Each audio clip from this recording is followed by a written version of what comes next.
Welcome back to the channel, guys. My name's Josh, and today I'm going to talk about 3 lessons that I learned from art school. I'm going to talk about the life lessons I learned on my reflection of my journey through my time studying. So for those that don't know, I graduated in 2018 from university with a bachelor's degree in illustration. I got a 2-1. I would have got a first, but there was one unit I didn't do so well in, so I had to do a reset. But if it wasn't for that, I'm sure I would have got a first. But I'm going to talk about my lessons that I learned from there. So I done 4 years at uni altogether. The first year was a foundation diploma in art and design, and then the next 3 were bachelors in illustration. So the first lesson that I learned in illustration degree, in my art degree, was to always have a long-term plan for your career. Have a solid career plan. Yeah. So when I say that, I mean, sometimes when you're in uni, it's good, it's a vibe, you're having jokes, it's fun times, you want to enjoy yourself. But in the back of your mind, you should always think, one day you're going to graduate. One day you're going to be in the real world, and you got to make sure you're mentally prepared for that. So how do you get mentally prepared? Have an action plan. How can you make an action plan? Well, you can start by Googling and researching the different career options that your chosen specified field has to offer. So for example, if you're an animator, you just search animation careers and you reach out to people in those fields, or you look for work experience, or you write down, what your plan is after uni, whether that be going through a graduate scheme or getting work experience or going freelance, but have an idea of what you want to do after uni. That's crucial. Yeah.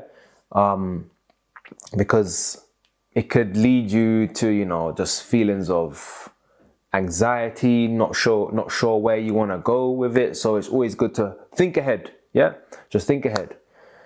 Cool. So that's lesson number 1. Lesson number 2 is network. Yeah. So it's important to network, not just in university, but I'll say in your career and just in life. It's good to be a people person and be able to communicate with people and get along with people. That's an important skill in itself. So when you're in university and you're socializing,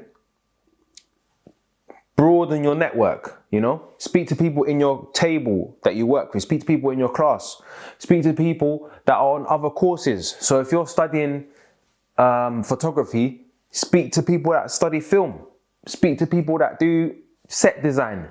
Yeah, because in 5 years, 10 years, heck, even 20 years from now, they're going to be your peers. They're going to be your colleagues, potentially, yeah?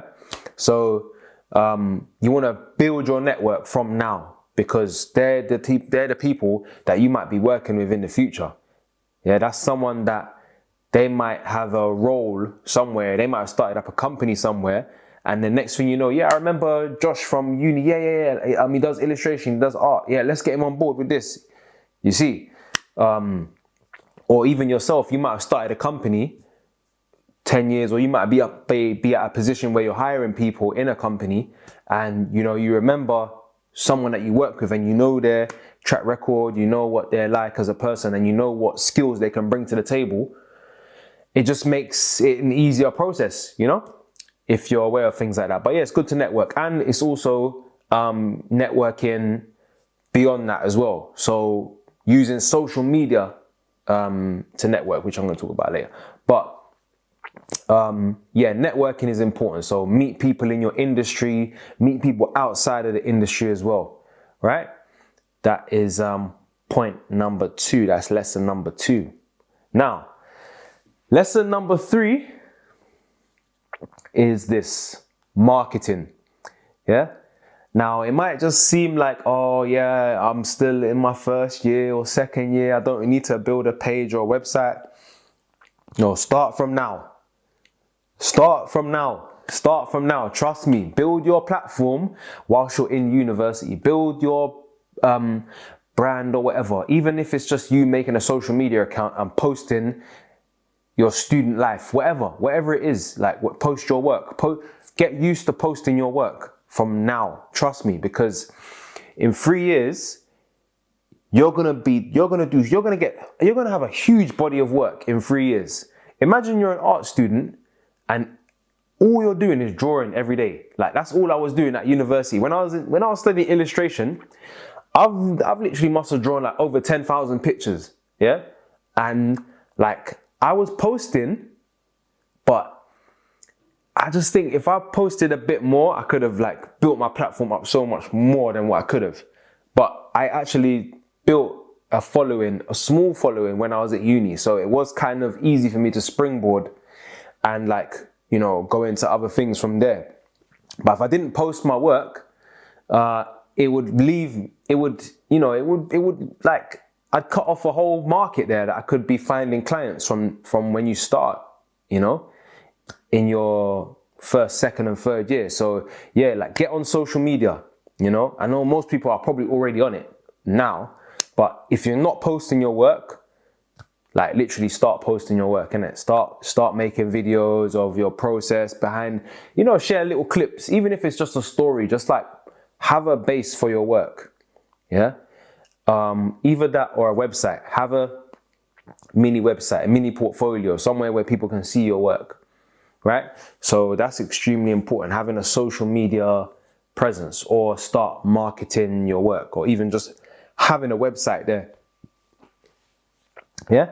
So, yeah, that's really crucial, man. Marketing, especially as an artist, is so important because, like, you know, that's gonna be how you're gonna like potentially find your clients, you know, because there's references and like word of mouth and stuff. But if you've got a social media presence, it can bring more opportunities your way, you know. So you want to make sure you got that.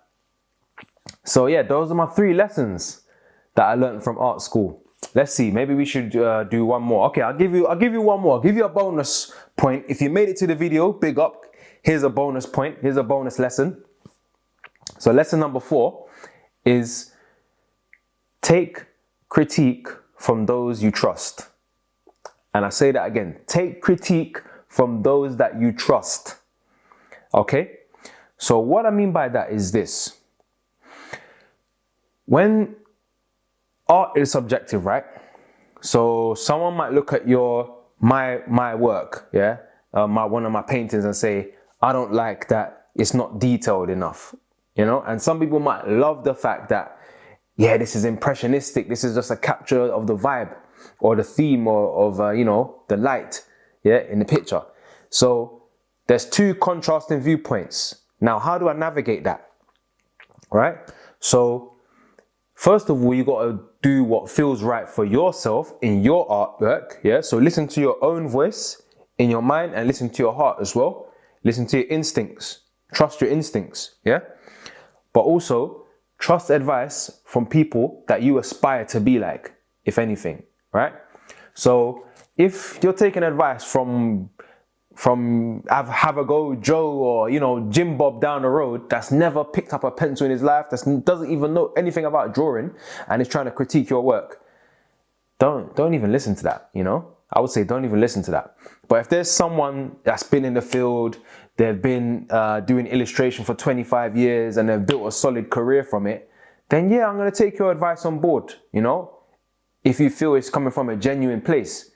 So yeah, be careful who you take critique for and advice from. Take advice from trusted sources and try to seek advice from people you aspire to be like. Yeah. So those are my 4 lessons, guys, for today. If you enjoyed the video, subscribe to the channel, and yeah, I'll see you again soon. If you like this type of content, let me know, man. I'll do some more vids like this. But yeah, check out my art as well. Link in description for all of my paintings you can purchase, and yeah, I'll see you soon.